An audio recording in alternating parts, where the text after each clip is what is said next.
just like the Levites were scattered all throughout Israel in ancient times, in these last days, exactly, they're not just held to the borders of Haiti. They're scattered all throughout the nation of Israel, intermingling amongst all the tribes, just like they were back then. Read on. Here, even Manasseh came to the conclusion that the American Indians are the descendants of the lost tribes of Israel. Right, notice they're not going into exactly what tribe it is, because it wasn't meant for the Gentiles to know that part. That's where the men of the Lord comes in. We just read that in Deuteronomy chapter 29, verse 27 to 29. But the Gentiles know who we are, and I got and I'm going to show you the Gentiles know who we are. Okay? Yeah, go ahead, Op. On 23rd December 1649, he wrote to John Grudy, the Corinthian divine, I think that the descendants of the 10 tribes live not only in America, but also around the world. These are those Jews who have not seen the second temple. They possibly would be dispersed until the prophecies of their unification to be realized. So the white man knows that, but niggas don't? Niggas don't. That's what happens when you worship a Negro woman? Yeah. You become unscholarly? Mm-hmm. So you mean these scholars are more on point with the records and the history than you guys are? Yeah. Unbelievable. I'm going to continue reading concerning North American Indians. This is Manasseh B. Israel, who you just read about. Mm-hmm. Views were taken up by T. Thorogood in his Jews in America. This is a book written in 1650 in London called Jews in America, 1650.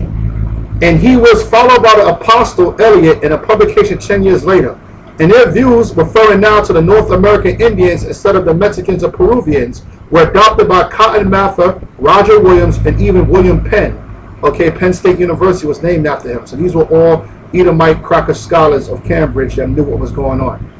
S. Sewall also gave expression in 1697. Okay, I believe William Penn, the state of Pennsylvania, was named after him. So the same views in a special publication.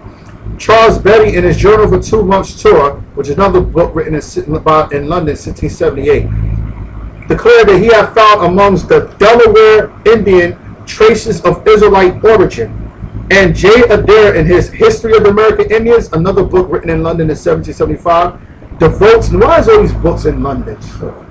You brothers in London, if I was you guys, I would just go to the library every day and just stack the hell up, man. You men out in London probably got, I don't really see many, so y'all got brothers in London, but I don't really see y'all men bring out any history books. Y'all probably got it right there, man. You probably got Richard the Lionheart as a black man with an afro and all of that, man. You probably got William Wallace right there with a damn cornrows in his hair and everything. And I don't see you men bring out no history books. You men in London and England, get your asses in the library and search for these books, because all these damn books are hidden somewhere in London. Cambridge University is in London, man. Somewhere in London, somewhere amongst damn London or England, man, you probably got all these damn books, man, that we over here in America don't have. Okay, so it devotes a considerable amount of attention to the same view, which he accepts. Adair was followed by Jonathan Edwards. A special work was written by E. Bodenat, and he was followed by Ethan Smith. View of the North Americans shown them to be descendants of the lost tribes of Israel. London, 1828. Mordecai M. Noah. Okay, he's a Jewish man. Accepted the Israelite origin of the Native Americans, 1837. But you niggas don't accept the North American Indians. In a pamphlet published in Marriott's Diary in America, J.B. Finlay claimed to have found traces amongst the Wyandots, okay, discoveries of alleged Hebrew tablets, okay, amongst these Native Americans, the Wyandots, as at Pittsfield, Massachusetts, Newark, Ohio, about 1860, have given fresh vigor to the theory. All together, with the exception of the Anglo-Israelite craze, a large amount of literature has been written on this identification than on any other, meaning that these scholars are more so focused on Native Americans being Israelites more than the so-called Anglo-Saxon Celts being of Israelite origin. Now, I'm going to go into the Mormons a little bit, and then I'm going to leave this out. Okay, it says the Mormons, okay, and doubtless owing to this belief in the identity of the 10 lost tribes with the American Indians, that Joseph Smith was led to adopt a somewhat similar view in the celebrated Book of Mormon. Because the Book of Mormon is referring to going to how the people in Americans were descendants of the lost tribes of Israel. According to him, America was colonized by two sets of people. Which, didn't we just bring that out? Yep. Okay, that, you know, North America wasn't really the Osiris. The Osiris was really Central and South America. North America actually had people in the land region by the time the 10 tribes came over here. They were known as the children of Japheth, or what you would know as the Eskimos. And it said, one being the Jaredites, okay, which that's his doctrine of who they were, but in retrospect, those are the children of Japheth, who came over after dispersion from the Tower of Babel, okay, which would go to the children of Japheth. The other, a group of 16 who came from Jerusalem about 600 BC. No, try 783 BC. Okay, try 783 BC, much earlier. Okay, those were the 10 lost tribes of Israel. So the Joseph Smith was bringing out that there was people that came from Jerusalem from 600 BC that's now in the land region of North America.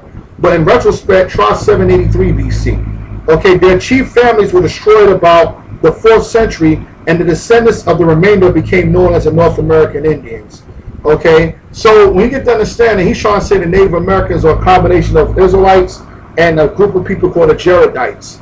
Okay, but in retrospect, the Native Americans were the ones that came from the Jerusalem and that Middle Eastern region from 783 BC, and they might have intermingled amongst the children of Japheth in Canada and certain parts of Northwest North America from them that came over through the Bering Strait. And no, it's not talking about Moab and Ammon either. And here's the references too. This is the bibliography for y'all men to check it up yourselves, because I'm going to be seeking out these books myself. But we just showed you one of them, the Brother Mashah. So here you go, the bibliography. All of these by white scholars stating that the Israelites, the 10 lost tribes of Israel, are in the Americas.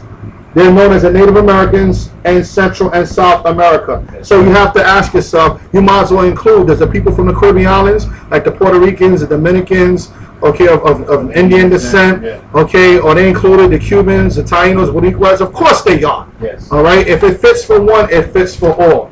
Okay, now let's go to 2nd Ezra 13, verse 44. For the Most High showed him signs. We're going to close it out for the first part of this, and we're going to get into the breakdowns later on at another time. 2nd Ezra 13:44. For them, and still the flood, till they were passed over.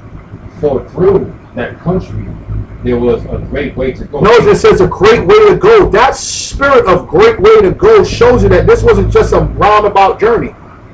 And if you think about from the Middle East and that part of Assyria, Mesopotamian region to the Americas, that was a great way to go.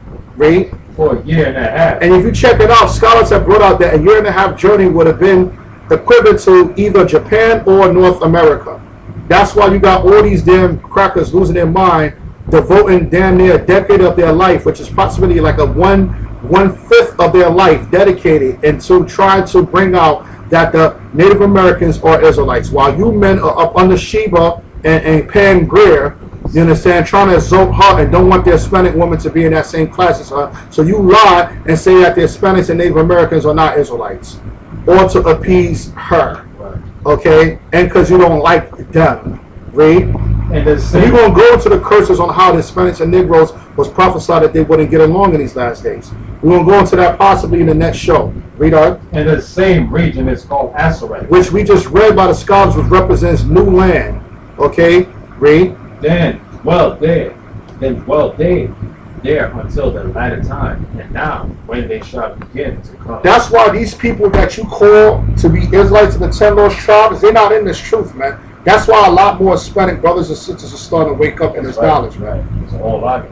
We was out there in Queens, and somebody from Ecuador was listening to us. He could barely speak much English, but he was able to grasp and understand that he was an Israelite. Mm-hmm. And we went into his forefathers. He did not have no problems in that as far as them being ancient Israelites. Okay, we out there in Queens. Remember that so-called Hispanic family that came about a month prior? The woman and the child? Yeah. So we waking up a lot of Hispanic brothers and sisters and families to the realization they're Israelites, while you men are just wanting to appease and hold up the Negro woman. Okay, we're trying to wake up all 12 tribes of Israel, and you men are trying to say all 12 tribes of Israel are black. Okay, you're in Africa. Right. So you're basically promoting Africanism, and you're basically promoting Nubianism. The new Black Panther Party. You're just the new Israelite Black Panther Party. Okay, guys like what's that guy that passed away? The boy-headed cat, Khalid Muhammad will be proud of you. Yeah, right. He'll be proud of you, man. So. Right. So, Sarasota Seti, those are very proud of you. So, like I said and brought out before, okay, because I want to go into this real quick and close it out. Okay, the Southern Kingdom was made up of Judah, some of Levi, and Simeon and Benjamin. Now Benjamin was actually at first part of the northern kingdom, and so Rehoboam actually went and took Benjamin with him to fight against the northern kingdom. Remember, the kingdom split after Solomon's death. In actuality, Benjamin was actually chilling amongst the northern kingdom. All right, but Rehoboam was able to get the children of Benjamin on his side and made them and incorporated them into the kingdom of Judah. But in retrospect, these 4 people on his side, okay, right here, made up the southern kingdom. Levi was actually, there was more Levi in the northern kingdom than in the southern kingdom. Simeon was part of the southern kingdom. Simeon, we teach, or the so-called Dominicans, okay, of Negro descent. Notice we say Negro descent. Okay, and the reason why we say that is that what? You have 2 different types of, you actually got 3 different types of Dominicans. You got the Mestizo Spaniard Dominicans, you got the Negro-looking Negro Dominicans, and then you got the Native Indian Hispanic-looking Dominicans. And the Dominicans that look Hispanic, they are part of the children of Joseph. There was Taino Indians in that land region of the Dominican Republic, right along with the Arawaks. All right? And that's why we say that Joseph, which is Ephraim and Manasseh, is the Native Indians of the Dominican Republic and Puerto Rico and Cuba. Those are the Taino Indians. The Taino Indians are the children of Joseph, meaning Manasseh. We're going to go into that later. And the Boricua Indians are the children of Ephraim, meaning the so-called Puerto Ricans of Boricua Indian descent. All right, there's 2 different types of Dominicans. Actually, there's 3, but one of them we know is condemned. That's the Edomite, the Mestizo Spaniard Dominicans. Because remember,